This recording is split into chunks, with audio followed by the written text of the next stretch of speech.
Individualizacija pri izvajanju učnega procesa je odvisna od premišljenega načrtovanja pouka tako na letni oziroma programski ravni, kot tudi na izvedbeni ravni.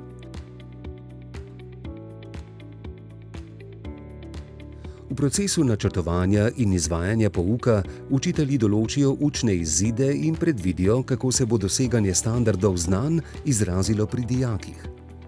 Pri načrtovanju upoštevajo predznanje in zmožnosti dijakov. Uporabljajo širok nabor prijemov poučevanja in za dijake pripravljajo didaktične dejavnosti, ki sledijo potrebam posameznikov in jim nudijo najboljšo možno podporo pri učenju.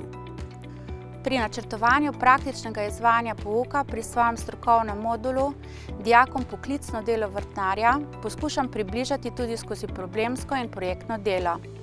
Na tak način se dijaki lahko konkretneje izobražujejo in usposabljajo za obvladovanje več medsebojno povezanih poklicnih nalog in bolj kompleksnih delovnih situacij, s katerimi se bodo srečevali pri opravljanju svojega poklica. Učiteljica na takšno delo dijake pripravi, jih skozi proces vodi in usmerja.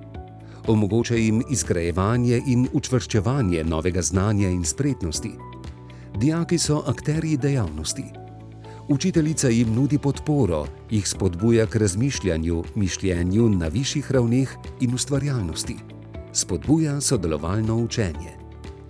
Dijake premišljeno združujem v skupine in jih spodbujam k medsebojni pomoči in sodelovanju. Skozi delo na istem projektu dijaki pridobivajo poklicne kompetence in razvijajo tudi druge spretnosti, na primer socialno spretnost, ki jim bo koristila na več področjih njihovega življenja. Učiteljica v načrtovanje in izvajanje pouka smiselno vključuje medpredmetno povezovanje in sodelovanje. Realno poklicno delo vrtnarja zajema tudi vsebine s področja prodaje, ovrednotenje dela in izračun vrednosti storitve. Pri tem se tudi povežem s sodelavko, ki ta predmet tudi poučuje. Ob zaključku izvedbe pouka učiteljica skupaj z dijaki ovrednoti rezultate procesa dela na podlagi že znanih kriterijev ocenjevanja. Pri načrtovanju individualnih poti za doseganje standardov znanja učitelji upoštevajo dijakove sposobnosti, zmožnosti, osebne lastnosti in njegove interese. Dijaka Maja in Jakov zelo rada opravljata praktična dela na šolskem vrtu. Sta zelo aktivna v izvenšolskih dejavnosti, nista pa zainteresirana za učenje botaničnih poimenovanj okrasnih rastlin. Individualni razgovori z njima so nam dali idejo za dvig njune motivacije. Oba namreč veliko svojega prostega časa rada preživita za računalnikom.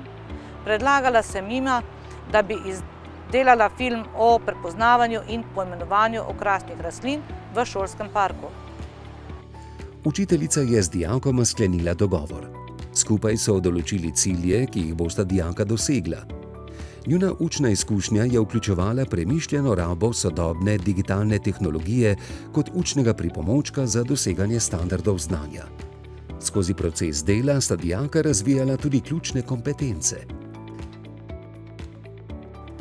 Pri delu sva bila tudi na svojem terenu. Kamera, računalnik, telefon, splet.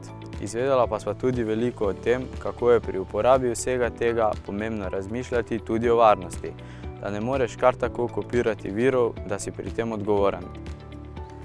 Oba dijaka sta bila zelo motivirana in samostojna. Pri uporabi strojne in programske opreme sta potrebovala le osnovne napotke, razlago, delovanja in orodja. Na strokovnem področju prepoznavanja in poimenovanja okrasnih rastlin sta potrebovala nekoliko več usmerjanja pri iskanju ustreznih botaničnih imen. Njuna motivacija se je izboljšala. Dijaka sta na drugačen način osvojila prepoznavanje in poimenovanje izbranih okrasnih rastlin v šolskem parku.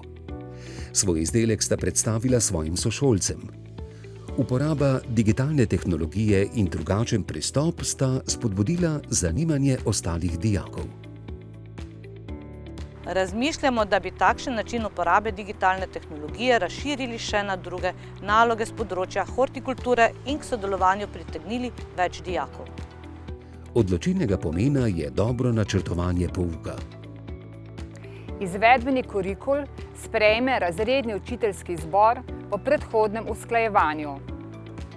Običajno se najprej skupaj sestanemo učitelji, ki poučujemo stroko in si smiselno razdelimo učne cilje. V nadaljevanju se vključijo še učitelji splošnih predmetov.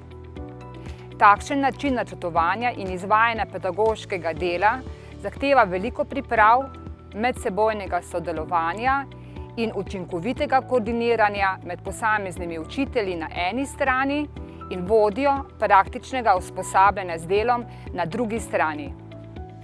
Pri zagotavljanju pogojev in spodbujanju šolskih timov za izvajanje individualizacije ima ključno vlogo vodstvo šole. Šolskim timom nudi tudi strokovno podporo, jih povezuje in spodbuja njihovo sodelovanje. Veliko razmišljamo o tem, kako naše dijake kar najbolje pripraviti tekom šolanja pri nas na izzive, ki jih čakajo v poklicnem življenju. Na šoli si prizadevamo vzdrževati v prakso in okolje vpeto učenje, ki vodi do trajnejšega znanja, motivacije in veselja do učenja.